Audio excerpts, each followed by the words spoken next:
What's up, bitches? USFL Jim here with a USFL recap for Week 6 of USFL action. What a week it was. I just feel like every week it gets better and better. Oh, it gets my juices flowing, especially with the way the week ended. That Gamblers Generals game, just pure sexual energy. It makes me want to just... Anyway, I want to get some news out of the way first, so I'm going to let you all know this might not be here too much longer for the rest of the season. Sometime this week, I'm going to get a little trim. I'm going to be doing a little stash action for the USFL for the second part of the season. Week 7 through 10 and the championship. We'll be rocking the stash. Your boy. It's going to be stash o'clock up in here. And with that out of the way, let's get into game number 1. We had the Bandits versus the Stars, with the Stars pulling it out, winning 35-28. So my thoughts behind this right off the bat. The Stars are no longer the benchmark team. They transferred that to the Bandits here by beating them. The Bandits are the benchmark team now. So if you're a good team, you'll beat the Bandits. If you're a bad team, you'll lose to the Bandits. That's kind of how I'm measuring up all the teams at the moment. So this was a must-win game for both teams. They both looked pretty decent throughout. The main thing for me that impressed me was the Stars' running game. They haven't really had a strong running game throughout most of the season, and they really just barreled through this Bandits team just the entire time. Their run game, especially the second half, just kept going and going and going. It was a beautiful sight to behold. And this Stars team, with Case Cook is developing more and more each week, this could be a very dangerous team. I expect them to make a playoff run. For the Bandits, it's still all on Tomu's shoulders. They abandoned the run too quick. Todd Haley getting mad. Love seeing that. And I don't know where this Bandits team is. They are a lost team. The Tampa Bay Bandits are a lost team. I don't know where they go from here. If I'm a Bandits fan, you're kind of like, you're right there in the middle. You're the benchmark team. I'll get to my power rankings later, but you'll see exactly where they're at. For the Stars, you're just trudging along. You're going to have to win shootouts because your defense still isn't fantastic, but as long as you can win shootouts, and if you get this running game developed, you're in a good spot. Yay, Stars. Game number 2, we had the Panthers taking on the Stallions, with the Stallions winning 33-17, a rout of the Panthers. Now, the first half had me thinking that this game was going to be competitive, and the second half proved me wrong. J.M.R. Smith is that dude. They even did the classic move where they brought in Magoo to rest J.M.R. Smith at the end. Using your fucking noodles. Skip Holtz playing 5D chess while we're all playing checkers here. Shea Patterson still looked better than he did weeks 1 through 4, but he's not quite there yet, and I don't know what happened to this Panthers defense, but the Stallions, they got that Birmingham magic. There's no way to explain it other than Birmingham horsecock stallion magic that they just keep doing. They're going to roll their way to the fucking playoffs undefeated. It's going to happen, folks. Very fun game. Even though this seemed like a blowout at the end, the first half and most of the third quarter were very, very, very entertaining.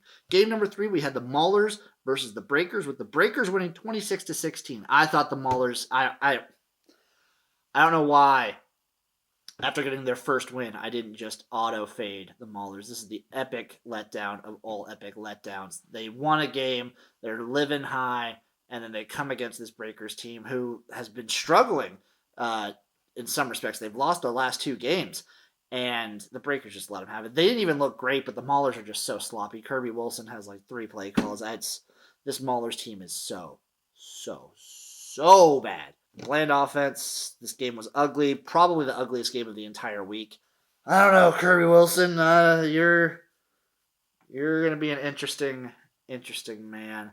And after talking about that terrible game, you know what time it is, folks. It's Wizard time! That's right, we're talking about the magic that is spring football, the magic that is the USFL, the magic that is the playoffs, the most magical, wizard-inducing time of the week. I'm going to give it up to Wizard Jim's most magical moment of the week in Week 6 of the USFL goes to the Houston Gamblers. Big boy touchdowns, surprising me left and right, so let's just get into it. The Gamblers versus the Generals, with the Generals winning 26-25. Who would have seen this one coming? Not me, and I have a crystal ball where I can see everything. But anyway, this game was exciting. It had it all. It had Cavante Turpin going the fuck off. He's so good. I love Cavante Turpin. I cast a little speed spell on that speedster motherfucker. And it had big man touchdowns for the Gamblers. It had a fucking bush push to end the game. DeAndre Johnson goes down. It doesn't matter. Luis Perez, the Rat King himself, comes in and casts the spell of touchdowns because the Generals get it done. But the Gamblers, the Houston Gamblers, 6 games in, 6 first half leads, 1-5 total record. Kevin Sumlin, what are you doing with your life? You are so fucking bad.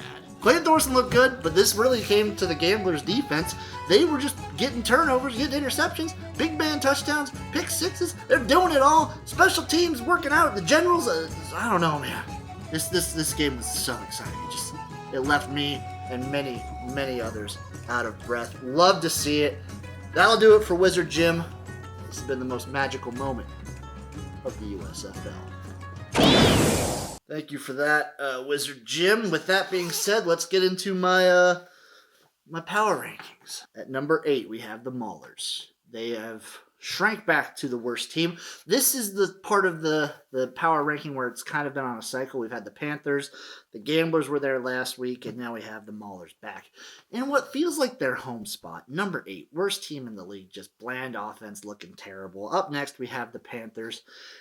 And the Panthers look decent, and to be fair, they were playing the team with a magic horse cock up their ass, but this is more the Gamblers looking good than the Panthers looking bad. But the Panthers didn't do themselves any favors on offense. Number 6, we have the Gamblers. Oh my God, what an incredible game. They're going to drop next week for sure because they are not doing that 2 weeks in a row. But for now, Gamblers, we're our number 6 team in the power rankings. At number 5, the Bandits, the benchmark team. The teams above here are good. The teams below here are bad. The Bandits are somewhere in between. That's all I got to say about that. Number 4, the Stars. The Philadelphia Stars. Oh my God, every game's a shootout, but they're so exciting and fun to watch. Love it. If they have a run game, they can be very, very dangerous. Number 3, give me the New Orleans Breakers. They're even injured. I still think they're kind of that third place team. They have the potential to be number 1, but they're hurt. They're missing players, and they're just not there right now. Number 2, give me the Generals. Oh my God, this team looks good. If DeAndre Johnson's injured, then I'm going to be very, very upset. But I think Perez can still do it. I think Perez can still march this team into the playoffs run. And number 1, it's the Stallions. They're undefeated, the only undefeated team. No more to say about that. The Generals have actually only lost to the Stallions, so maybe we'll see a rematch of the Week 1 game for our championship game. Who knows? Who knows? I'll tell you who doesn't know anything. It's me. I'm a garage man living a garage life, watching a garage league in the USFL. Thank you all for watching. If you like this, give me a follow, give me a like, give me a subscribe. Follow me on Twitter, follow me wherever. Peace out, everybody.